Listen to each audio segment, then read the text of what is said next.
But with that, let's get into our first news story of the day, all about Karrion Kross and Scarlett returning to WWE.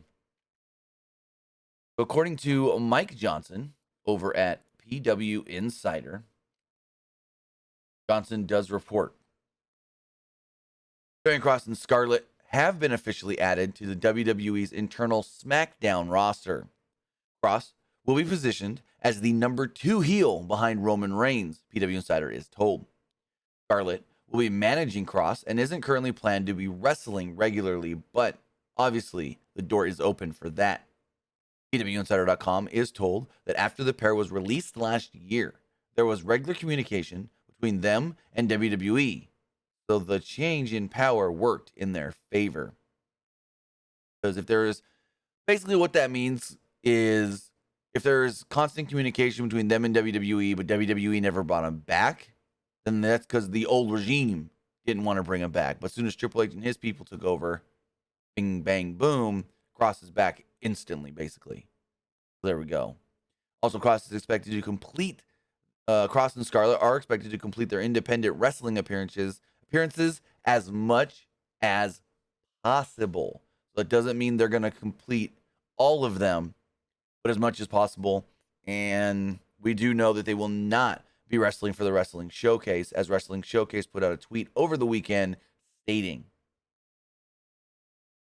less than 24 hours ago, Killer Kross and Scarlett re-debuted for WWE. Unfortunately, this means Killer Kross must be removed from the Wrestling Showcase tournament. We are incredibly excited for both Kross and Scarlett and the opportunities ahead of them with WWE. We want to thank them. We want to thank their professionalism in all our demands and wish them the very best. However, when one door closes, another door opens. There is now an open slot in the 8-man tournament on September 3rd. Who will step up and take the opportunity to showcase their talents in front of the wrestling world? Stay tuned to the Wrestling Showcase social media for more information. Now, with them coming back to WWE, they've also got merch on WWE Shop. Already for Karrion Kross, as we have this right here on the screen just to show y'all. Oops, wrong screen. So we've got this shirt here. It says "Time's Up TikTok." We have this Karrion Kross shirt, which it's the old Karrion Kross shirt from NXT. It's not a new shirt. This first one, I believe, is a new shirt. You can correct me if I'm wrong there. The Time's Up TikTok logo design thing, these ones here. But for sure this one's an old one because it's got the old, shaved head. But I believe this is the new one, the one here with the hourglass. And then I'm not sure, I haven't seen this white shirt before, so I don't know if that's new or not. Someone did tell me that the hourglass one should be considered a new design. Again, I could be wrong on that. So correct me if I am. So as far as Scarlett and Kross being back in WWE and them being positioned as the number 2 heels on SmackDown, that kind of contradicts the Fightful report of them stating that, well, kind of. The Fightful reported on Friday night that USA Network wants a world title on Raw, and that Karrion Kross may be challenging Roman Reigns for only one of his belts. And then Drew would most likely challenge for the other belt.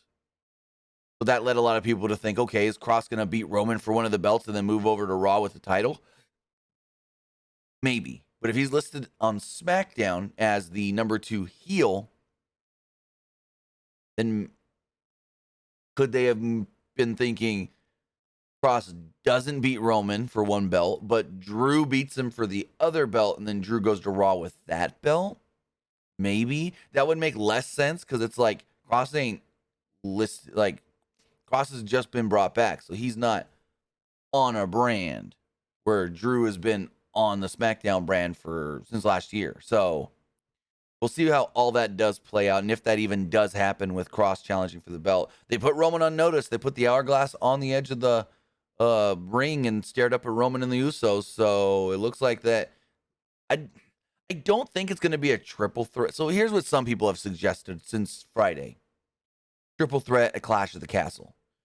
Drew pins Kross, and then Drew becomes the champion, taking the title off of Roman, but Roman doesn't have to take the pin.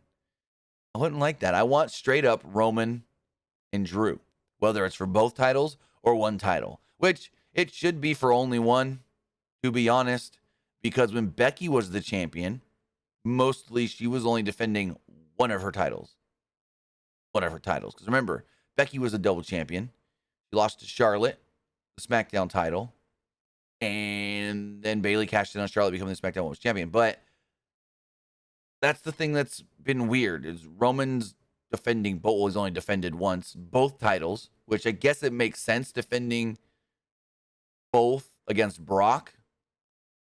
But is he still going to defend both going forward? Is it just one? Is it one or the other? Like, that's the big question. And which belt is which brand? SmackDown belt's got to be the Universal because it's still blue. And then you have the WWE title on Raw or whatever. But as far as Kross and Scarlett do go, Kross is listed as the number 2 heel on SmackDown. They've got new merch. We'll see where it all does lead to going forward.